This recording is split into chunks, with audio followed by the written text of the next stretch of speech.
Bhavnagar Somnath national highway 17મી ડિસેમ્બરની વહેલી સવારે રક્તરંજિત બન્યો હતો, જેમાં ભાવનગરથી તળાજાને જોડતા હાઈવે પર ત્રાપજ નજીક વહેલી સવારે 6 વાગ્યે હાઈવે પર રેતી ભરેલા ડમ્પરની પાછળ સુરતથી ઉના તરફ જઈ રહેલી લક્ઝરી બસના ચાલકે ધડાકાભેર બસ ઘુસાડી દીધી હતી, જેમાં બસ સવાર 6 લોકોના મૃત્યુ નિપજ્યા હતા અને 15થી વધુ લોકોને ગંભીર ઈજાઓ પહોંચી હતી। મળતી માહિતી અનુસાર ભાવનગર સોમનાથ નેશનલ હાઈવે પર ગમખ્વાર અકસ્માત સર્જાતા હાઈવે મુસાફરોની ચિચિયારીથી ગુંજી ઉઠ્યો હતો। આ ગમખ્વાર અકસ્માતને પગલે બસમાં સવાર 6 લોકોના મોત નિપજ્યા છે, જ્યારે 15થી વધુ લોકોને ઈજા થતા સારવાર અર્થે તળાજા અને ભાવનગરની સરટી હોસ્પિટલ ખાતે ખસેડવામાં આવ્યા છે। જો કે ઈજાગ્રસ્તો પૈકી અમુકની હાલત હજી પણ ગંભીર મનાઈ રહી છે, જેના કારણે હજી પણ મૃત્યુ આંક વધે તેવી શક્યતા જણાઈ રહી છે। આ અકસ્માત એટલો ભયાનક હતો કે બસની એક સાઈડનો કચ્ચર ઘાણ વળી ગયો હતો। બસના પતરા કાપીને મૃતદેહને બહાર કાઢવામાં આવ્યા હતા। હાલ મૃતદેહને પીએમ અર્થે ખસેડાયા છે, જ્યારે ઈજાગ્રસ્તોને સારવાર અર્થે ખસેડાયા છે। બીજા તરફ અકસ્માતને પગલે સ્થાનિક પોલીસ દ્વારા તપાસનો ધમધમાટ શરૂ કરવામાં આવ્યો છે। વલ્લભભાઈ સોંડાભાઈ મકવાણ। વલ્લભભાઈ કઈ જગ્યાએ ઘટના બની? હવે ઘટના આપણે તો શું કહેવાય, તાપેટ કહેવાય, શું કહેવાય, તાપજ હો તાપેટ ને ના ખટારો ના ઊભો હતો, રેડી પીડ્યો હતો કે ભાઈ આગળ પાણા પાછળ મૂક્યા નતા બહુ, નકર સેટ સુધી આપણે પાણા અડધે સુધી મૂકવા પડે, બરોબર ને? અડધે સુધી પાણા મૂકવા પડે એટલે વાહન આવે ખબર પડે। ડમ્પર ભરેલું ડમ્પર હતું એ મૂક્યો એટલે હું પાયા ના ચડ્યો એટલે મેં ધાર્યું ભારી જાવ ને એટલે મેં સીધો કાવું મેર્યું પછી ચડવું રહ્યું। બસ કેટલા જણાને વાગ્યું હશે આમ? એ અંદાજે મને નથી ખબર। તમારી લક્ઝરી બસમાં કેટલા પેસેન્જર ભર્યા હતા?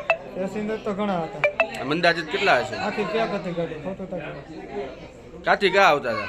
સુરતથી ને આપણે કાતર કોતડી। આજે જે ત્રાપજ ઘટના બની, શું કહેશો? સવારે જાણવા મળ્યું કે ત્રાપજ પાસે એક ડમ્પરની પાછળ ખાનગી બસ ઘૂસી જતા ગમખાવાર અકસ્માત થયો છે અને એમાં લગભગ 22 વ્યક્તિઓ પ્રવાસ કરી રહ્યા હતા। એમાંથી 6 જણાના દુઃખદ અવસાન થયા છે। ભાવનગર ખાતે તાત્કાલિક સારવાર માટે 6 જણા અહીંયા સારવાર માટે લાવવામાં આવ્યા છે અને બીજા લોકો પણ 108માં આવી રહ્યા છે। ત્યારે ભાવનગર માટે હોસ્પિટલના જે વ્યવસ્થા કરી રહ્યા છે તેવા ડૉક્ટર શ્રી ચિન્મન શાહની દેખરેખ નીચે ખૂબ સારી સારવાર અને ખૂબ મોટો સ્ટાફ ખડો કરી દેવામાં આવ્યો છે, ચિંતા કરી રહ્યા છે, સારવાર કરી રહ્યા છે। આ માટે કેન્દ્રીય કેબિનેટ મંત્રી મનસુખભાઈ માંડવિયા, કેન્દ્રીય મંત્રી નીમુબેન બામણિયા, ગુજરાત સરકારના પૂર્વ કેબિનેટ મંત્રી જીતુભાઈ વાઘાણીના પણ હોસ્પિટલ ઉપર ચિન્મન્ય શાહ ઉપર ચિંતા કરતા ફોન આવ્યા છે, સારવારમાં ધ્યાન રાખવા માટે કહેવામાં આવ્યું છે।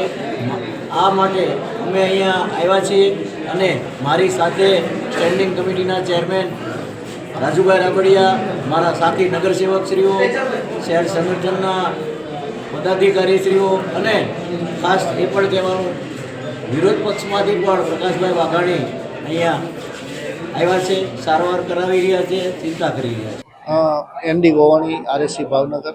આજરોજ ભાવનગર જિલ્લાના તળાજા ખાતે તળાજાની બાજુમાં આવેલા અલંગ ગામની નજીક એક ખાનગી બસ અને ડમ્પર વચ્ચે અકસ્માતની ઘટના બનેલી છે।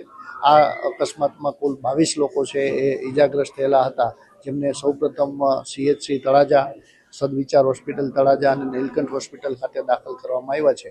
તે પૈકીના કુલ 6 વ્યક્તિઓનું દુઃખદ અવસાન થયેલું છે અને વધારે સારવાર અર્થે હાલમાં ત્યાં હોસ્પિટલમાં એડમિટ થયેલા લોકોને વધારે સારવાર માટે ભાવનગર ખાતે ખસેડેલા છે।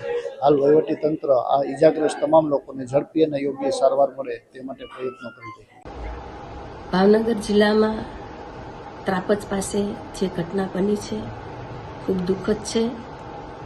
6 લોકોના મૃત્યુ થયા છે, એમના આત્માને શાંતિ આપે, પરિવાર સાથે મારી સંવેદનાઓ છે અને જે લોકોને વધારે ઈજા થઈ છે એમને તાત્કાલિક સારવાર મળે એ માટે ટીમને સજ્જ રહેવા માટે અહીંથી સૂચનાઓ આપી દેવામાં આવી છે.